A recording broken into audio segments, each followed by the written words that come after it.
एक ऐसी ही संपूर्ण जानकारी 60 साल तक भारत में प्रतिबंधित रहा था नाथूराम का अंतिम भाषण कि आखिर उन्होंने गांधी को क्यों मारा। 30 जनवरी 1948 को नाथूराम ने महात्मा गांधी की गोली मारकर हत्या कर दी थी, लेकिन नाथूराम गोडसे इस घटना के बाद घटना स्थल से फरार नहीं हुआ, बल्कि उसने आत्मसमर्पण कर दिया। नाथूराम गोडसे समेत 17 अभियुक्तों को गांधी जी की हत्या के लिए मुकदमा चलाया गया। इस मुकदमे की सुनवाई के दरमियान न्यायमूर्ति खोसला ने नाथूराम से अपना वक्तव्य पढ़कर सुनाने को कहा, जिसे न्यायमूर्ति ने स्वीकार कर लिया। हालांकि सरकार ने नाथूराम से इस वक्तव्य पर प्रतिबंध लगा दिया था, लेकिन नाथूराम के छोटे भाई और गांधी जी की हत्या के सहयोगी गोपाल गोडसे ने 60 साल की लंबी कानूनी लड़ाई लड़ने के बाद सुप्रीम कोर्ट में विजय प्राप्त की और नाथूराम का वक्तव्य प्रकाशित किया गया। नाथूराम गोडसे ने गांधी हत्या के पक्ष में अपनी 150 दलीलें न्यायालय के समक्ष प्रस्तुत की। तो दोस्तों, आज हम आपको दिखाने जा रहे हैं उसी वक्तव्य से कुछ मुख्य अंश।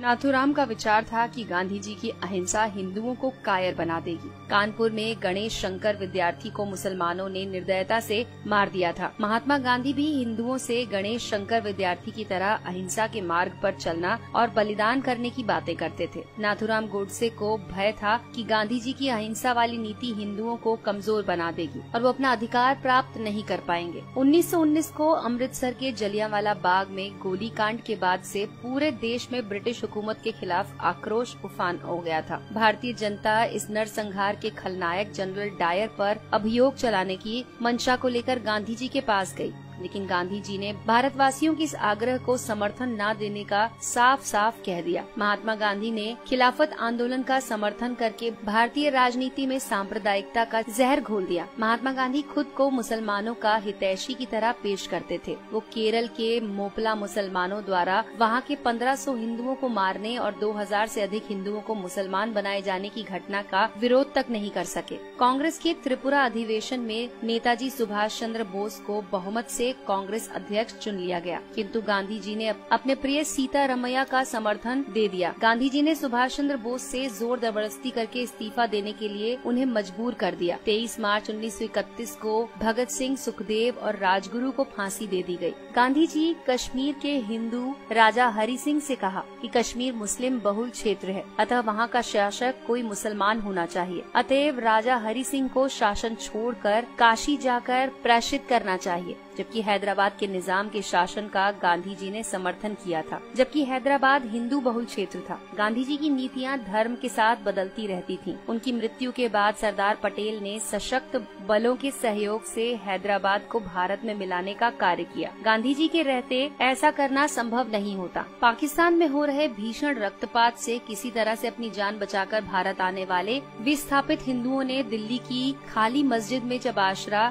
स्थायी रूप से लिया तो मुसलमानों ने मस्जिद में रहने वाले हिंदुओं का विरोध किया, जिसके आगे गांधी जी नतमस्तक हो गए और गांधी जी ने उन विस्थापित हिंदुओं को, जिनमें बूढ़े, स्त्रियां और बालक अधिक थे, मस्जिदों से खदेड़ दिया। बाहर ठिठुरते सर्दियों में रात बिताने पर उन्हें मजबूर किया गया। महात्मा गांधी ने दिल्ली में स्थित मंदिर में अपनी प्रार्थना सभा के दौरान नमाज पढ़ी, जिसका मंदिर के पुजारी से लेकर तमाम हिंदुओं ने विरोध किया, लेकिन गांधी जी ने इस विरोध को दरकिनार कर दिया। महात्मा गांधी एक बार भी किसी मस्जिद में जाकर गीता का पाठ नहीं कर सके। लाहौर कांग्रेस में वल्लभ भाई पटेल का बहुमत से विजय प्राप्त कर गए, किंतु गांधी जी अपनी जिद के कारण ये पद जवाहरलाल नेहरू को दे गए। गांधी जी अपनी मांग को मनवाने के लिए अनशन, धरना, रूठना, किसी से बात न करने जैसी युक्तियों को अपनाकर अपना काम निकलवाने में माहिर थे। इसके लिए वो नीति अनीति का लेश मात्र भी विचार नहीं करते थे। 14 जून 1947 को दिल्ली में आयोजित अखिल भारतीय कांग्रेस समिति की बैठक में भारत विभाजन का प्रस्ताव